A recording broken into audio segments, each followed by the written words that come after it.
Hello and welcome to Module 5, Deciding What Shares to Buy.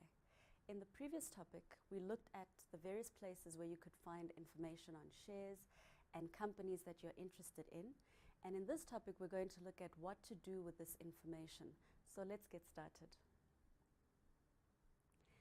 So it's very important to ensure that the information that you get helps you understand the financial condition of the company.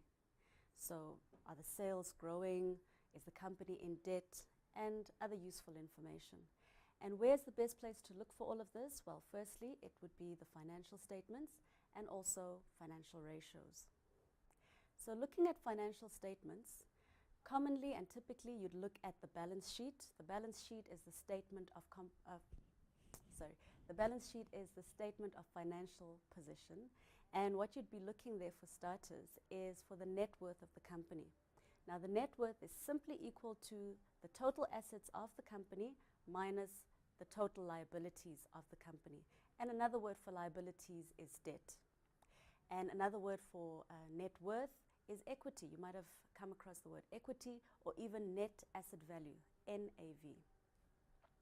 Another financial statement that you'd look at is the income statement, and that is the statement of comprehensive income.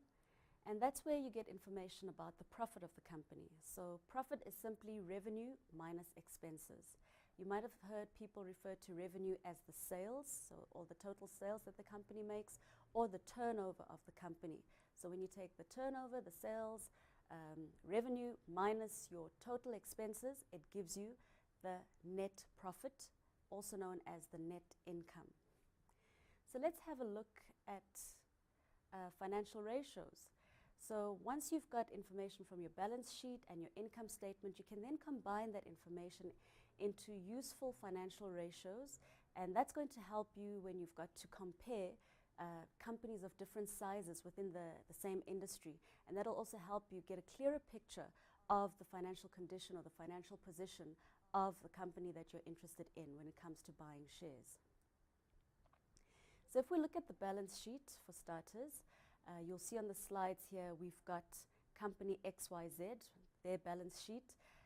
If you don't have an accounting background, you might feel intimidated by financial statements, but don't.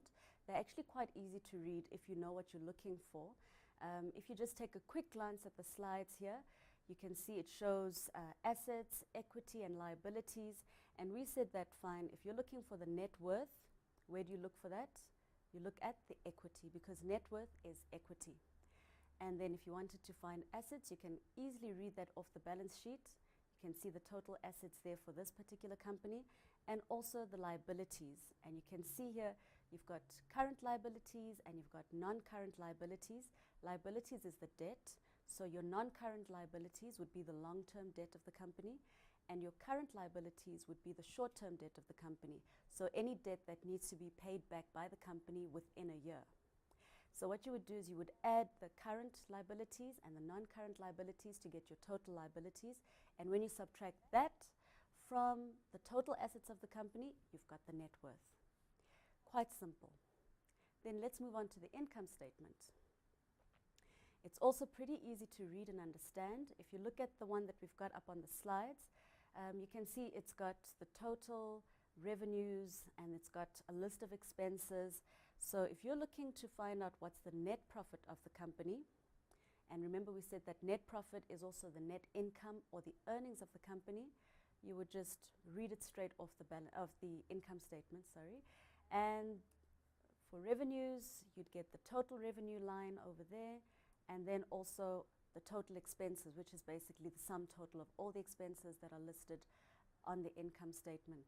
So those are very useful numbers to know, and at least now you've got an idea of where to find them on financial statements. But knowing these numbers alone is not enough, and that's why we need to look at financial ratios. Because when you know the financial ratios, like I said, it'll give you a clearer picture of the financial position of the company, and it'll also help you compare companies of different sizes. Because, for example, just because a company is small or has a small net profit, it doesn't necessarily mean that the company is not doing well. And just because the company's got a very big balance sheet, it doesn't necessarily mean that it's doing well. So once you've got financial ratios, you can then be able to make that comparison or make that analysis and have that clearer picture. But that will all be covered in the next topic, which is topic 3, making sense of the numbers. And that's where we're going to look at some key, very simple, easy to calculate financial ratios that will help you in deciding which shares to buy.